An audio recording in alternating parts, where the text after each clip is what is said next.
Hello and welcome to HITC Sevens and to today's video in which I'm going to be putting together an all-time best 11 of players to have played for Red Bull owned football clubs, or franchises, because that is what I actually do for a living.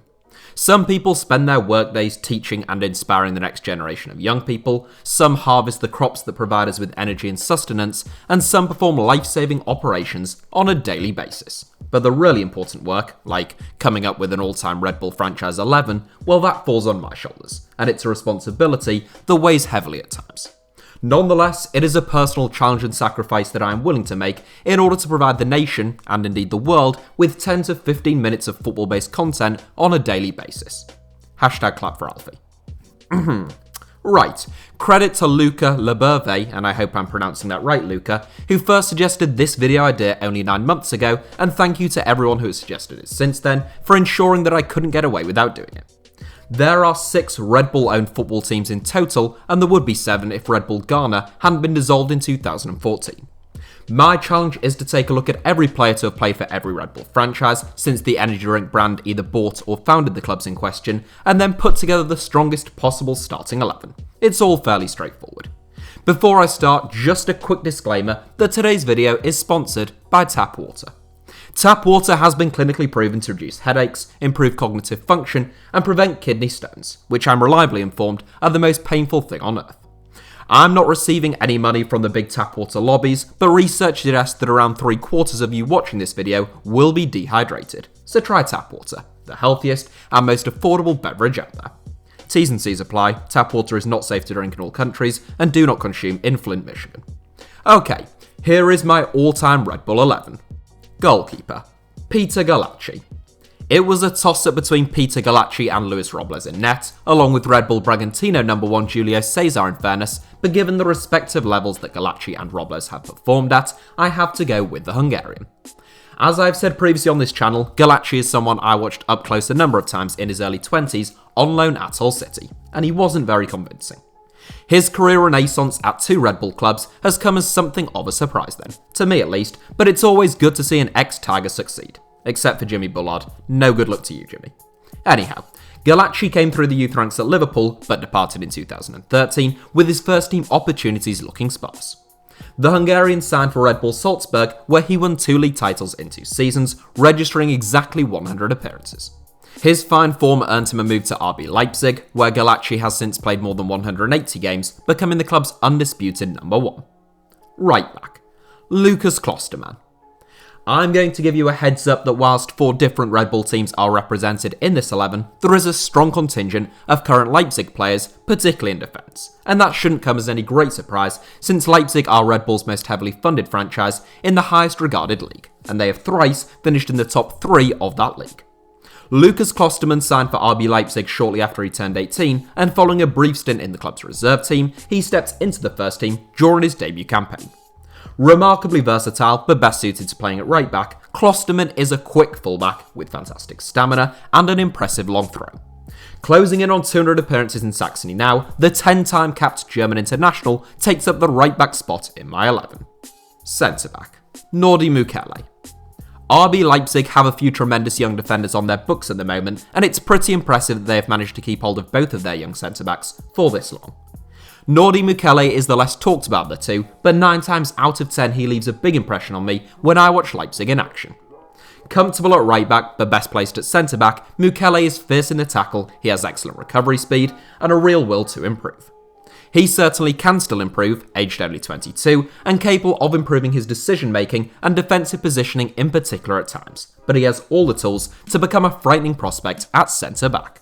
It's unfair really quite how many brilliant young players France have at their disposal, and there aren't many national teams who wouldn't have capped someone of Mukele's calibre yet. Centre back, Dio Upamecano. Alluded to there, Nordi Mukele's centre back partner both in real life and in this 11 is Dio Upamecano. Linked with a big money move for the last few transfer windows, RB Leipzig have apparently spent the last 12 months demanding 60 million euros for the young Frenchman, although there have been recent reports that the club has lowered its asking price to just 40 million euros.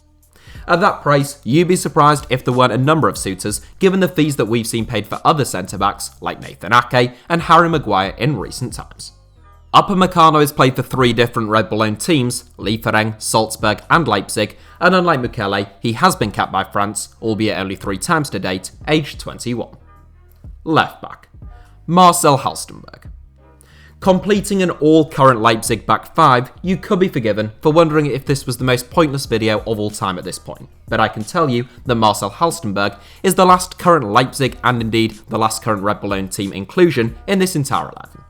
There were other defenders that I could have included, but in truth, these are the 5 strongest, including the goalkeeper, and I'm not the type to include worse players just to make things more interesting. HITC Sevens, the YouTube channel that isn't bothered about being interesting. Anyhow, Marcel Halstenberg is the most experienced of our back 4, aged 29, and he joined RB Leipzig from St. Pauli in 2015. Since then, he has racked up over 150 appearances for the club, uploaded a slightly tasteless selfie at the Holocaust Memorial in Berlin, and won 8 caps for the German national team. Defensive midfield, Joshua Kimmich. Those of you who can recall Joshua Kimmich's time at RB Leipzig might have been outraged when I included Lucas Klostermann at right back, but I've plumped for Kimmich in the position that he played in all of last season. Originally, I did put him at right back, but holding midfield was probably the weakest position in this entire team, and Kimmich is among the finest deep line playmakers on earth these days, so it made far more sense to put him in midfield.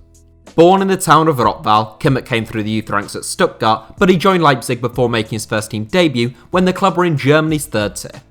Kimmich spent 2 seasons with Leipzig, one in the 3rd and one in the 2nd tier, where he made 55 appearances before attracting the attention of Bayern Munich. What Bayern want, Bayern tend to get when it comes to the Bundesliga, and following a bit of time trying to find his best position, Kimmich settled at right back under Pep Guardiola.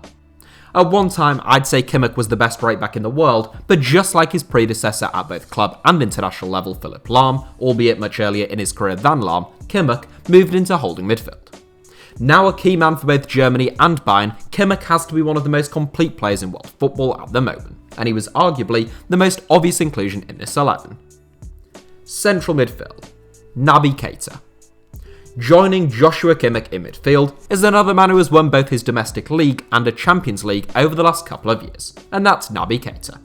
The energetic and gifted Ghanaian spent 2 seasons at both Red Bull Salzburg and RB Leipzig, making 71 appearances in Austria and 81 in Germany. Keita made the Bundesliga team of the season in his debut campaign with Leipzig, and it was at that point that Liverpool struck up a future agreement to sign Keita for £52.75 million. That's a pretty hefty fee, making Keita the Reds' 3rd most expensive signing of all time, and you'd have to say that he hasn't quite become as integral to Jurgen Klopp as the 2 who cost more, namely Alisson and Virgil van Dijk. Nonetheless, Keita has certainly played his part over the last 2 seasons, and the 25-year-old should only improve over the next few years. Right wing, Sadio Mane. If I'm honest with you, the best players available to me in my all-time Red Bull 11 were pretty top-heavy, so I had to find a way to fit in at least 4 attacking players. We start with Sadio Mane out wide on the right, even though he tends to play on the left under Jurgen Klopp. The 2nd consecutive Liverpool player in this 11, Mane didn't join Liverpool directly from a Red Bull team, having 2 seasons at Southampton in between.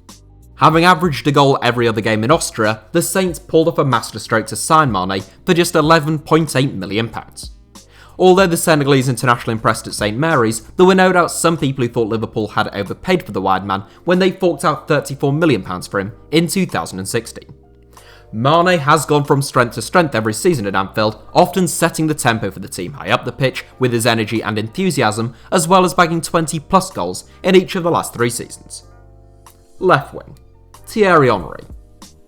I've seen it said that Thierry Henry was a washed-up 30-something when he arrived in the MLS, looking for one last big paycheck, and those people will no doubt question his inclusion in this 11.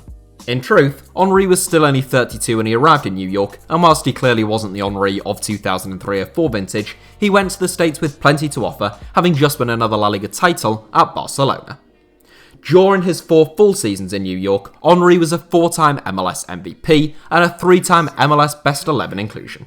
In total, he scored 52 goals in 135 games, despite dropping deeper at times and acting more as a playmaker. Nonetheless, it's in his original position, out wide on the left, that he starts for us in this Red Bull 11. Centre forward, Erling Haaland.